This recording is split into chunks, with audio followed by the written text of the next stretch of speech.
भोर भई भज प्रभु नाम होगा तेरा कल्याण। भज रे भज रे। आइए सुनते हैं आज की कहानी। आज की कहानी है तीसरा वरदान। बहुत समय पहले की बात है। किसी गांव में एक बुढ़िया रहती थी। वो बिल्कुल अकेली थी। एक बार उसने ब्रह्मा जी की घोर तपस्या की। बिना कुछ खाए पिए वो एक पैर पर वर्षों खड़ी रही। उसकी इस कड़ी तपस्या से ब्रह्मा जी बहुत प्रसन्न हुए। उन्होंने बुढ़िया को साक्षात दर्शन दिए और बोले, बेटी, मैं तुम्हारी तपस्या से प्रसन्न हूँ। तुम मुझसे एक नहीं 3 वरदान मांग लो। बुढ़िया खुश होकर सोचने लगी, क्या मांगू क्या न मांगू।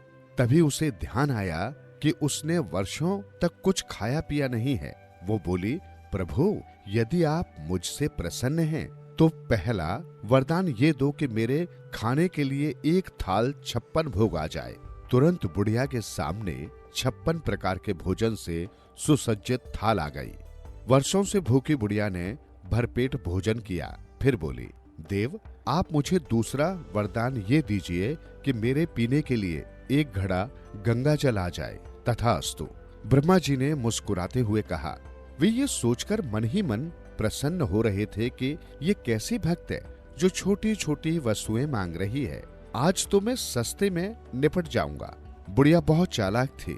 56 भोग खाकर घड़ा भर गंगा जल पिया और एक लंबी डकार लेकर बोली, देव, आप मुझे तीसरा वरदान ये दें कि मैं जब चाहूं आपसे 3 वरदान और मांग लो। ब्रह्मा जी प्रसन्न थे। बिना सोचे समझे उन्होंने तथास्तु कह दिया और बोले, जब भी मेरा ध्यान करोगी मैं आ जाऊंगा। ब्रह्मा जी को गए अभी कुछ ही घंटे हुए थे कि बुढ़िया ने उनका स्मरण किया।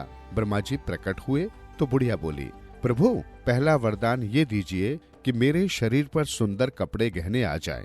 ब्रह्मा जी के तथास्तु कहते ही बुढ़िया के बदन पर सुंदर कपड़े एवं गहने आ गए। फिर उसने दूसरा वरदान मांगा, देव, मुझे चलने में कठिनाई होती है।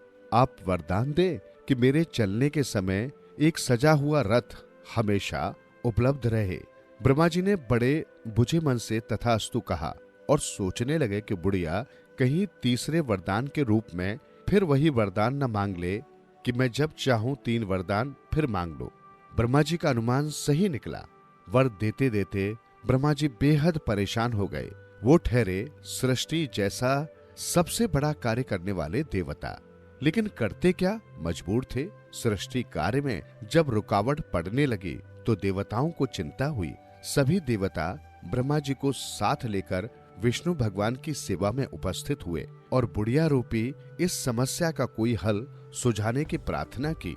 भगवान विष्णु बोले, ब्रह्मदेव, तुम उस बुढ़िया को सशरीर स्वर्ग क्यों नहीं बुला लेते। स्वर्ग में आने पर उसकी सारी आवश्यकताएं अपने आप पूरी रहेंगी तो वो तुम्हें याद ही नहीं करेगी। विष्णु भगवान की ये सलाह सभी को बहुत अच्छी लगी। ब्रह्मा जी तो तुरंत ही इसे आजमाने चल पड़े। ये देख बुढ़िया हड़बड़ा गई कि सामने ब्रह्मा जी बिन बुलाए खड़े थे। वो कुछ कहती इससे पहले ब्रह्मा जी बोले, बेटी, तुम सशरीर स्वर्ग में चलो। बहुत सुंदर जगह है स्वर्ग। वहाँ देवता रहते हैं। वहाँ सारे सुख है, किसी बात की कमी नहीं है। सुना है प्रभु, स्वर्ग में रहने वालों को वरदान देने की शक्ति मिल जाती है। क्या हमें भी वरदान देने की क्षमता मिल जाएगी। चालाक बुढ़िया ने पूछा। हाँ हाँ, क्यों नहीं, तुम भी वरदान दे सकोगी। ब्रह्मा जी बोले, तो मैं तैयार हूँ, अभी इसी समय स्वर्ग चलने के लिए। बुढ़िया खुश होते हुए बोली। बुढ़िया को स्वर्ग में आया देख सभी देवताओं की जान में जान आई। उसी दिन ब्रह्मा जी ने कसम खाई कि आज से वो किसी मनुष्य को वरदान नहीं देंगे और देंगे तो एक से ज्यादा वरदान कभी नहीं देंगे। जीवन सुधरेगा, प्राणी होगा तेरा उद्धार। मन के द्वार